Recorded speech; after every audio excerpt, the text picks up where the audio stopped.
मुंबईतील ही 11वी जागा आहे जी अदानीला दिली आहे आणि या जागेची किंमत मार्केट रेटनुसार 10 लाख कोटीपेक्षा जास्त आहे। धारावी पुनर्वसनासाठी न दिली असून रिअल इस्टेटचा टॉवर उभा करण्यासाठी ही जागा दिलेली आहे।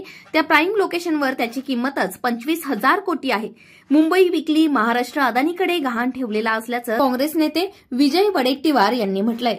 कुर्ला येथील मदर डेअरीची 21 एकर जागा अदानीला दिली।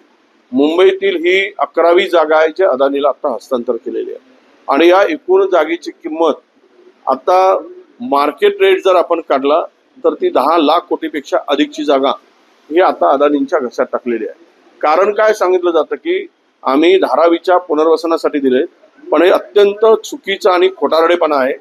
ही जागा दिली त्याला टावर उभे करायसाठी, रिअल इस्टेटचे टावर उभे करायसाठी। काय कुर्ल्याच्या डेअरीच्या त्या प्राईम लोकेशनच्या जागेवर 21 एकर जागेवर ज्याची किंमतच आता मुळात 25,000 कोटी रुपये आहे, या जागेवर तिथे जाऊन त्या धारावीच्या लोकांचे घर बांधणार आहे? कुणाला मूर्ख बनवताय आणि कुणाला मूर्ख बनवून लोकांची दिशाभूल करताय? अरे मुंबई विकली, महाराष्ट्र गहाण ठेवलाय अदानीकडे, ही परिस्थिती आणून ठेवलेली आहे आणि सर्व सरसकट जागा वरून आदेश येतो आणि खालचे लोक सगळे महाराष्ट्रातील त्या आदेशाचं पालन करतात। हुजरेगिरी करून महाराष्ट्राला पूर्णतः उद्ध्वस्त करण्याचं पाठ सुरू आहे। गुजरातमधून ड्रग्ज येतात, गुजरातमधून बोगस बियाणे येतात। हे सगळं गुजरातमधूनच का येतात याचा प्रश्न महाराष्ट्रातील लोकांना पडलाय। हे सगळं होत असताना सरकार झोपले आहे का? बोगस बियाणे महाराष्ट्रात येतातच कशी? मंत्री आणि सरकार काय करत आहेत? शेतकरी मेला तरी यांना लाज वाटत नाही। यांचं रोजचं मीटर रोज सुरू आहे। 10% 15%, आता तर काही मंत्री 20% मागत आहेत। हे सगळं लुटून साफ करतील असे काँग्रेस नेते विजय वडेट्टीवार यांनी म्हटलंय।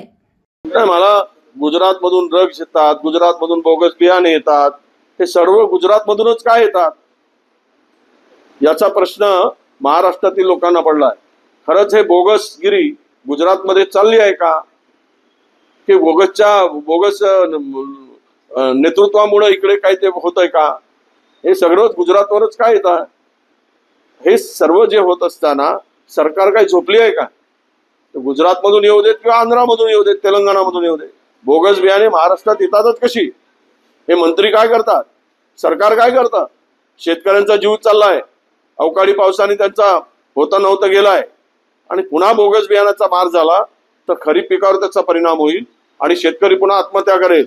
अरे आत्महत्या काय, यांना लाजही वाटत नाही। शेतकरी मेला काय गेला काय, यांचा रोजचा मीटर जोरात सुरू आहे। 15%वर दर गेलाय, आता 10%, 5% होते, 7% झाले, 10% झाले, आता 15%। काही डिपार्टमेंट तर 20% मंत्री मागत आहे। आता हे सगळं लुटून साफ करून ठेवतील, कळेल येणारे दिवस।